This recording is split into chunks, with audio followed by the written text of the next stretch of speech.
थोड़ा सा सर दर्द है और कमर में भी दर्द हो रहा है।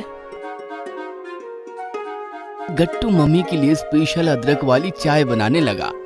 मम्मी ये लीजिए।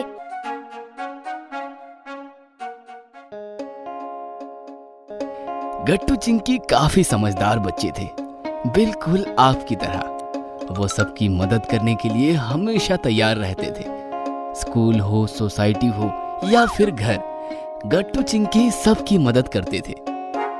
उनके इस स्वभाव के कारण गट्टू चिंकी के मम्मी पापा भी बहुत खुश थे। गट्टू रहने दो, मैं ये सब सब्जियां और सामान किचन में रख दूंगी। नहीं मम्मी, आप मार्केट से आई हो, बाहर तेज धूप थी, आप थक गई होंगी। हम ये सामान किचन में रख देते हैं, आप आराम कीजिए। चलो चिंकी। फिर क्या, चिंकी आई और दोनों ने मिलकर सब्जी और किराने का सामान किचन में रख दिया।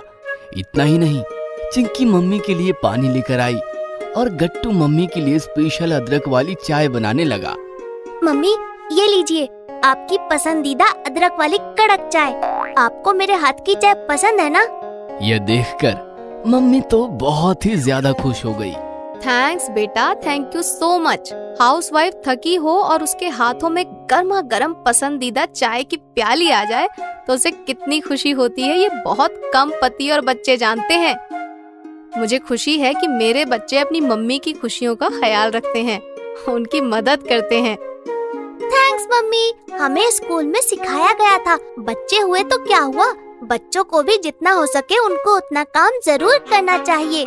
घर के काम नहीं, कम से कम अपने खुद के काम तो करने ही चाहिए। ये सारे काम करने से मम्मी का बोझ हल्का हो जाता है और वो खुश हो जाती हैं। ये सुनकर मम्मी गर्व महसूस करने लगी और गट्टू चिंकी से बोली, शाबाश बेटा, ऐसे ही सदा सबकी मदद करना और हमेशा दूसरों को और खुद को भी खुश रखना, फिर जिंदगी जीने में और भी मजा आता है। गट्टू चिंकी सिर्फ बातें नहीं, काम भी पूरी ईमानदारी से करते थे। जब वो स्कूल से घर आते थे तब वो अपने शूज और सॉक्स निकाल कर रैक में खुद रखते थे। फिर अपनी वाटर बोतल और टिफिन किचन में रख देते थे। उसके बाद अपने कमरे में जाकर अपने स्कूल बैग कमरे में रख देते और अपने कपड़े जैसे यूनिफॉर्म वगैरह भी कबर्ड में अच्छी तरह से टांग देते थे। इतना ही नहीं, दोनों मिलकर अपना कमरा भी खुद साफ करते, जिसकी वजह से मम्मी का टाइम बच जाता और वो दोनों के साथ मिलकर क्वालिटी टाइम स्पेंड करती।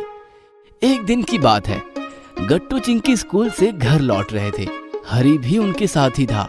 गट्टू चिंकी, जाओ जल्दी से फ्रेश होके नीचे आ जाओ, हम जल्दी से बैडमिंटन खत्म करेंगे। खत्म करेंगे?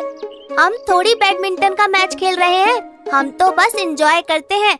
फिर तुम्हें इतनी जल्दी क्यों है खत्म करने की?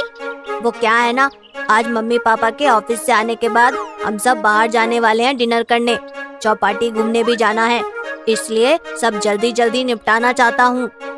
ठीक है, हम आ जाएंगे। ऐसा कहकर हरी निकल गया और गट्टू चिंकी भी अपने घर आए। घर में कदम रखते ही दोनों ने देखा कि पापा फाइलों के ढेर में बैठे थे और काफी परेशान होकर फाइल्स चेक करने में लगे थे। पापा क्या बात है, आज आप ऑफिस से जल्दी लौट आए, और ये क्या, आप तो पूरा ऑफिस घर ही ले आए। बच्चों, बात ही ऐसी है, ये 5 साल पुरानी फाइल्स है, सब कैटेगरीज करनी है। जो इम्पोर्टेंट है वो अलग रखनी है और जो बेकार है उनको अलग रखना है। बस यही चेक कर रहा हूँ, 2 घंटों से बैठा हूँ, पता नहीं कब खत्म होगा ये काम। गट्टू चिंकी फ्रेश होकर मम्मी के कमरे में गए तो मम्मी आराम कर रही थी। क्या बात है मम्मी, तबीयत खराब है क्या? हाँ, थोड़ा सा सर दर्द है और कमर में भी दर्द हो रहा है। ये सुनकर गट्टू चिंकी परेशान हो गए। तो चलिए डॉक्टर के पास चलते हैं।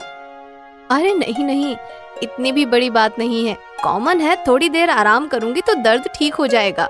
गट्टू चिंकी ने किचन में आकर देखा तो बहुत सारे जूठे बर्तन वैसे ही पड़े थे। किचन की हालत भी काफी खराब थी। मम्मी की कमर में दर्द है ना, इसलिए किचन खराब पड़ा है। मैं ये सारे बर्तन धो देता हूँ। लेकिन हमें तो बैडमिंटन खेलने जाना है ना। वो कैंसिल। वैसे भी हरी आज जल्दी में है, हम भी रहने देते हैं और मम्मी पापा का हाथ बटाते हैं। ठीक है, फिर मैं भी फाइल्स अलग अलग करके पापा की हेल्प करती हूँ। फिर क्या, गट्टू बर्तन धोने लगा और चिंकी पापा के पास जाकर उनके गाइडेंस अनुसार फाइल्स कैटेगरीज करने लगी। देखते देखते गट्टू ने सारे बर्तन और किचन साफ कर दिया और इधर पापा का काम भी खत्म हो गया। मम्मी किचन में आई तो गट्टू का काम देखकर दंग रह गई। क्या जरूरत थी बेटा ये सब करने की, मैं कर देती। नहीं मम्मी, आपकी कमर में दर्द है, खाना भी तो आपको ही बनाना है, इसलिए कुछ मत बोलिए। थैंक्स बेटा। चिंकी कहाँ है? जैसे ही मम्मी गट्टू के साथ हॉल में आई, मम्मी ने देखा चिंकी और पापा काफी खुश थे। देखा, चिंकी ने हाथ बटाया और सारा काम चुटकियों में निपट गया। आपका काम तो निपट गया, लेकिन मुझे तो अभी खाना बनाना है। वो तो अच्छा हुआ गट्टू ने बर्तन संभाल लिए, नहीं तो पक्का लेट हो जाता आज। ये सुनकर पापा मुस्कुराते हुए बोली किसने कहा तुम्हें आज खाना बनाना है? मतलब आज हम सब बाहर डिनर करने चलेंगे, चौपाटी भी घूमेंगे और खूब एंजॉय करेंगे। ये सुनकर गट्टू चिंकी खुश होकर चिल्लाने लगे, ये हम भी अभी तैयार होके आते हैं। इस प्रकार गट्टू चिंकी की हेल्प से मम्मी पापा का काम जल्दी खत्म हुआ और पापा की तरफ से उन्हें सरप्राइज मिल गया।